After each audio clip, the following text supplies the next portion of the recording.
సహస్ర హత్య కేసు సంచలనంగా మారింది. పోలీసుల విచారణలో విస్తుపోయే విషయాలు మనం చూసాం. కేవలం 15 నిమిషాల్లో సహస్రను చంపేసి నిందితుడు వెళ్ళిపోయాడు. బ్యాట్ కోసం ఇంటి గోడ దూకి వెళ్ళాడు నిందితుడు. ముందుగా టీవీ చూస్తున్న సహస్ర వెనక నుంచి వెళ్ళి బ్యాట్ తీసుకున్నాడు. అయితే ఒక్కసారిగా అతన్ని చూసి పట్టుకునే ప్రయత్నం చేసింది సహస్ర. సహస్రను చూసి పారిపోయే ప్రయత్నం చేశాడు. కాలర్ పట్టుకొని లాగడంతో సహస్రను ఒక్కసారిగా వెనక్కి తోసేశాడు. సహస్ర వెళ్ళి ఆ బెడ్ మీద పడిపోయింది. వెంటనే సహస్ర ఎక్కడ అరిచి గొడవ చేస్తుందో అన్న భయంతో గొంతు నొక్కాడు ఆ నిందితుడు. తన వెంట తెచ్చుకున్నటువంటి కత్తితో సహస్ర కడుపుపై కత్తిపోట్లు పొడిచాడు. కోపంతో తన మెడపై 10 కంటే ఎక్కువ సార్లు కత్తితో పొడిచాడు. చంపొద్దని వేడుకుంటుంది సహస్ర. అయినా సరే విచక్షణారహితంగా దాడి చేశాడు. సహస్ర ఇంట్లోనే కత్తిని కడిగేశాడు. రక్తం అంటిన షర్ట్తోనే ఇంటికి వెళ్ళి ఆ షర్ట్ను వాషింగ్ మిషన్లో వేశాడు.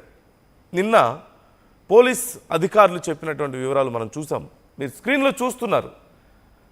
ఏ బ్యాట్ కోసమైతే దొంగతనం చేయడానికి వెళ్ళాడో, ఏ బ్యాట్ కోసమైతే వెళ్ళి 10 ఏళ్ల చిన్నారిని అత్యంత దారుణంగా హత్య చేశాడో ఆ బ్యాట్ మీకు స్క్రీన్లో కనిపిస్తోంది. తనకు ఆ బ్యాట్ చాలా నచ్చిందని, అందుకే ఆ బ్యాట్ కోసం వెళ్ళానని అతను చెప్తున్నాడు.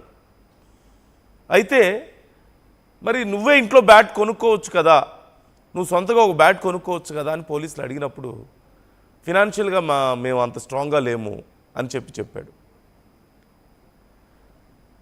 అలాగే సహస్రను హత్య చేస్తున్నటువంటి సమయంలో కంగారులో చేశాడు అనుకుందాం. పోలీసులు ఆ కంగారులో చేశాడు, సహస్ర అరుస్తుందేమో అని తను షర్టు పట్టుకొని గట్టిగా మాట్లాడే ప్రయత్నం చేసింది అని చెప్తున్నాడు. కానీ ఆ హత్య జరిగిన తర్వాత 4 రోజుల పాటు ఏమాత్రం భయం లేకుండా, ఏమాత్రం కంగారు లేకుండా ఇంట్లో ఉన్నాడు. ఎక్కడో ఒక చిన్న డౌట్ వచ్చింది. కొత్త బ్యాట్ కనిపిస్తోంది, ఇలా పాప చనిపోయిందని తెలిసిన సమయంలో అతని తల్లి అడిగింది, నీకేమైనా సంబంధం ఉందా, ఈ బ్యాట్ ఎక్కడిది అని అడిగే ప్రయత్నం చేసినప్పుడు నాకేం సంబంధం లేదని చెప్పినట్లుగా తెలుస్తోంది. ఒక 2 సార్లు ఆ నిందితుడి తల్లి 2 సార్లు అడిగిందట, చెప్పు నువ్వేమన్నా వెళ్ళావా, ఎందుకని అడగాల్సి వచ్చింది, ఎందుకు అసలు అంత పెద్ద హత్యతో కొడుక్కి సంబంధం ఉందని ఒక తల్లి ఎందుకు భావిస్తుంది, ఎందుకు అడగాల్సి వచ్చింది అంటే అతని వైఖరి అలాంటిదని ముందే అనుమానం ఉందా?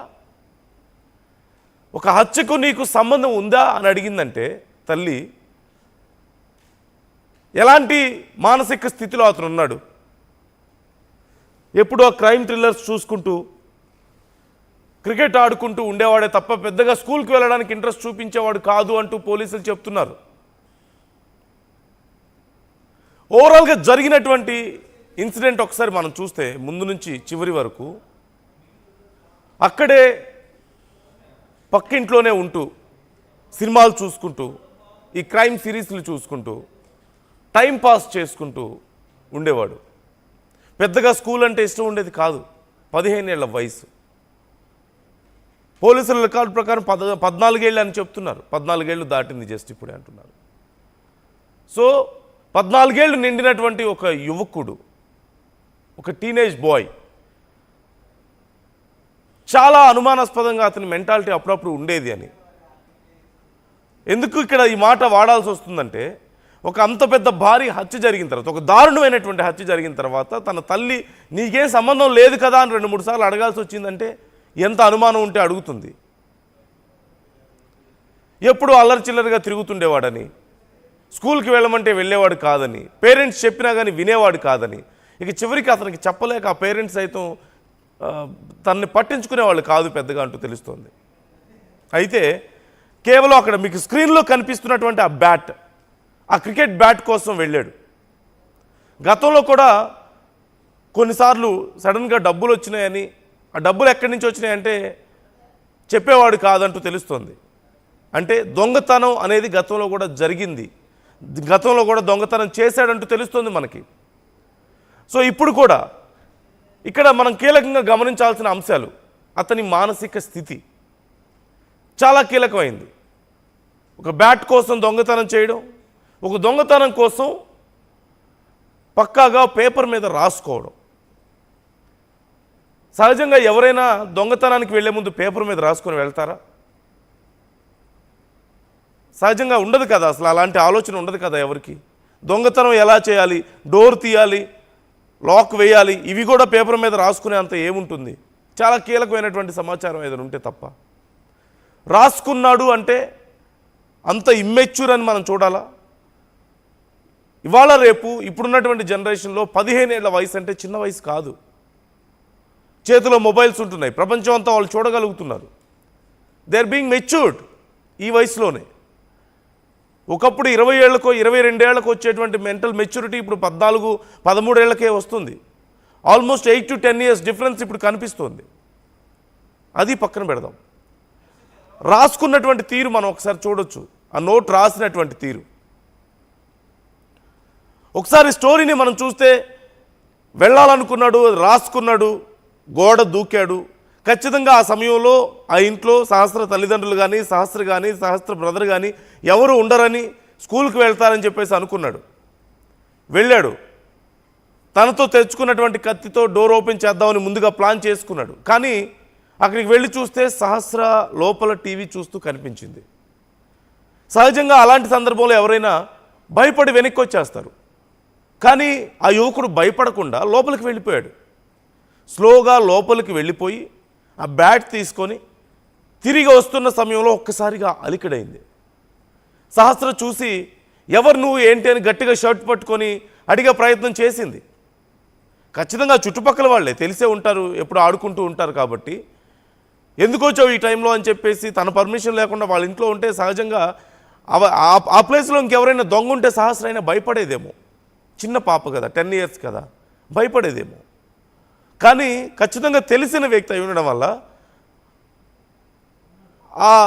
ఒక రకమైనటువంటి ధైర్యం ఉంటుంది కదా, పక్కింటి వ్యక్తే ఇతను, పక్కింటి అబ్బాయి అని. ఆ ధైర్యంలో అడిగింది షర్ట్ పట్టుకుని, ఎవరు నువ్వు, మా పేరెంట్స్కి చెప్తాను అని గట్టిగా మాట్లాడేసరికి ఒక్కసారిగా సహస్రను వెనక్కి నెట్టేశాడు. సహస్ర వెళ్ళి బెడ్ మీద పడిపోయింది.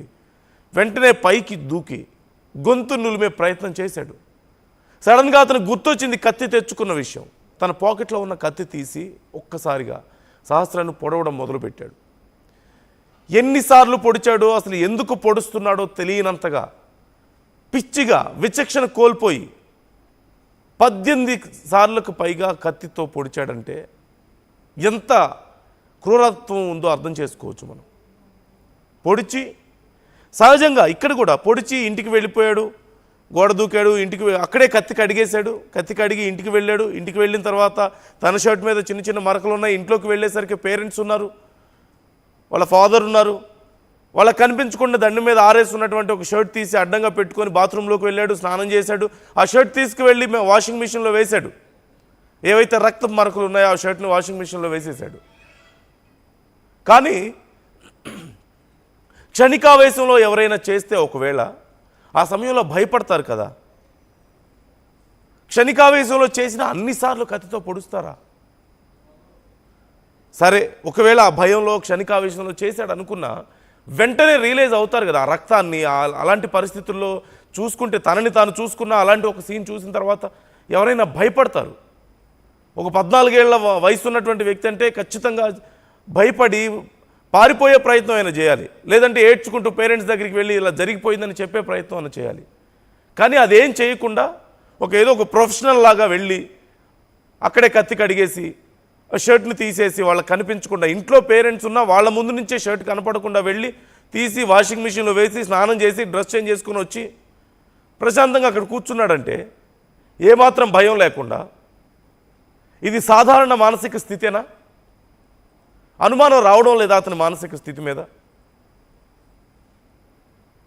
అలాగే సరే అప్పటికప్పుడంటే వెంటనే దాన్ని బ్రేక్ చేయలేకపోయాడేమో, ఆ షాక్ని బ్రేక్ చేయలేకపోయాడేమో అనుకుందాం.